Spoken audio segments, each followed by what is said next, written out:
এতে কোনো সন্দেহ নেই বাংলাদেশ ম্যাকাইতে পুরোপুরি ছিল ব্যর্থ অস্ট্রেলিয়ার বিপক্ষে। তবে তবুও অস্ট্রেলিয়া সিরিজের মাঠের ক্রিকেট শেষ হবার পরেই সুখবর পেল গোটা দল। আইসিসি টেস্ট র্যাঙ্কিংয়ে 3 ধাপ উপরে উঠল বাংলাদেশ।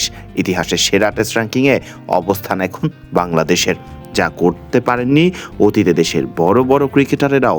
প্রথমবারের মতো টেস্ট র্যাঙ্কিংয়ে 6-এ ওঠার গল্পটা লিখলেন তরুণ ক্রিকেটাররাই।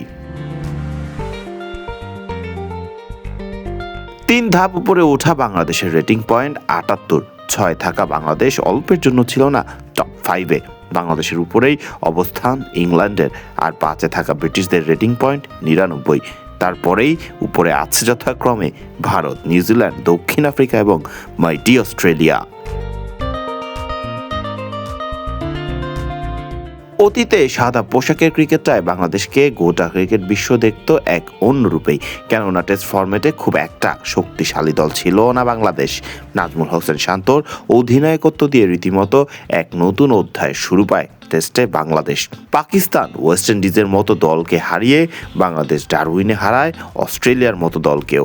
যদিও ম্যাকাইতে হারার কারণে সিরিজ ড্রয়ের ফলাফলটাই আসে শেষ পর্যন্ত।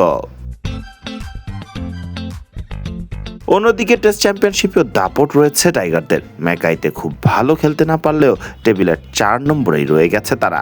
3-এ নিউজিল্যান্ডের সাথে, 2-এ আছে দক্ষিণ আফ্রিকার মতো দল, আর এখানেও শীর্ষস্থান ধরে রেখেছে মাইটি অস্ট্রেলিয়া। ম্যাকাই টেস্টের কথা বাদ দিলে সাদা পোশাকের ক্রিকেটটা দারুণ উপভোগ করছেন টাইগাররা, এই কথাও তো বলাই যায়। ম্যাকাইতে হারলেও শরীফুল একাই শিকার করেছেন 7টি উইকেট। এছাড়া ডারউইনে তামিমের সেঞ্চুরি সহ হাসান মিরাজদের মাঠের পারফরমেন্সও ছিল চোখে পড়ার মতো।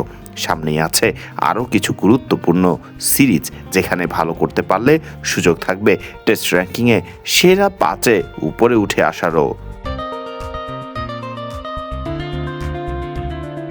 ফরদিন রহমান সকাল, বিডি ক্রিক টাইম।